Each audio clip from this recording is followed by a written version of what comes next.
I'm the field director for the IU Kenya program. Bob Einturst is the director of the program overall, and I represent his interest on site in Kenya now going into the 7th successive year. We visited Nepal, Ghana, Kenya, and it's in that trip that we realized that Kenya was the right place. Right place because the med school didn't exist. Anyone who's been involved in medical education in developing countries realize what a golden opportunity it is to be starting at the ground up instead of coming in after all the fiefdoms are fully encased.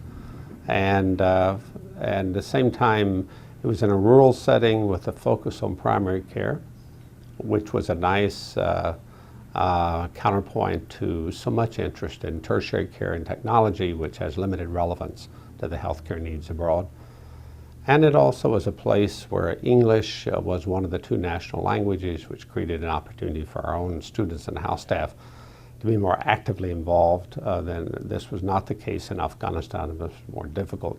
So this offered a wonderful opportunity. And then I think finally we were interested in a place that was not overtly anti-American, and the relationships between the U.S. and Kenya have been cordial for a long time. And so it created a safe, welcoming, English-speaking, rural-based, brand new med school. And its sense of its needs were too disparate from the very limited resources Indiana had at that time. And we negotiated the relationship in 1988 or 89, and have been on site full-time with faculty full-time since 1990. That's how it started. We were busy just doing exactly what we've talked about, exchanging faculty, exchanging medical students, putting kind of a low-key, low-budget presence on the ground, being faithful to that, looking for other med school participants to broaden our help. When we did that, that was all working just fine. I like to tell the story that I think that turned my life around was I spent a year over there, just part of the university presence for a year rotation in 1992 and 93. And as a clinician rounding on those wards,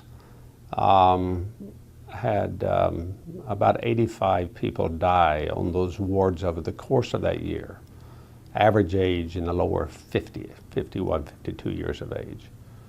When I went back 6.5 years ago, I was in the midst of my first year there, I realized things had changed. And I started counting. And in my first year there, instead of losing 85, 84 people, we lost over 1,000. Instead of them being in their 50s, they're now in their 30s. Indiana now had to make a choice. We either pick up our tent and go home and say these have been a wonderful 10 years, or we develop a parallel initiative, not give up by any means what we had established in terms of academic collaboration. I felt like the body language of my inaction would drown out any eloquence of my understanding of disease and what I was sharing with the student, that I just couldn't find the energy or the will to do that. I felt that even our students coming and seeing what was there would be deeply appreciative that their school and their faculty at least was trying to do something. And that sounds like an easy decision, but I think it's one of the most pivotal decisions in certainly the history of the collaboration. It may rank as one of the more important decisions in the history of this medical school here at IU. Because to decide to engage beyond this simple collaboration and to venture into the world of treatment, where there were no global funds, there were no PEPFAR funds, there was not even a thought of how you would ever find the money to treat, or even to know if Africans could undergo treatment successfully. But to turn that loose and to say, think, create, try. And it was a risk, a powerfully important risk, I'm not as excited about doing something that you can assure me is going to work out. I think the challenge when you're going to deal with a place like East Africa and these programs in Kenya, it's only important that it be something nice if it could work out, something right if it could work out. But there are no guarantees. And one needs a little bit of courage and a little bit of willingness to risk toward those kinds of outcomes. But there is no assurance. There's no assurance about the stability of Kenya itself. There's no assurance about the loyalty and stability of the leadership within Moi University, or even in terms of what kind of crises and priorities will begin impacting the art of the possible for IUPUI. It just means one starts out with the honest commitment to walk that journey as faithfully as possible and see what can happen. I'm confident that our faculty is capable of doing that.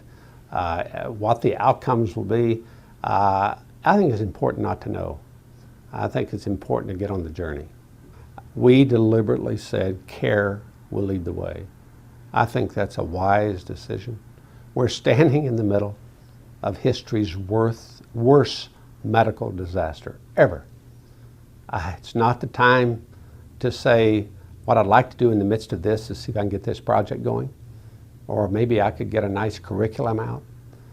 All of those things are critically important and they will be done. But I think to be layered creditably on care. We will deserve every opportunity to do the best research in the world because we paid our dues in terms of care, and the same for teaching. I would say to anyone wanting to get involved in this kind of business, certainly in the medical field in the midst of this pandemic, care has to lead the way. If it stops at that, it stops far short of what an academic medical center ought to be about. But it is a right foot to put first and then let the others follow.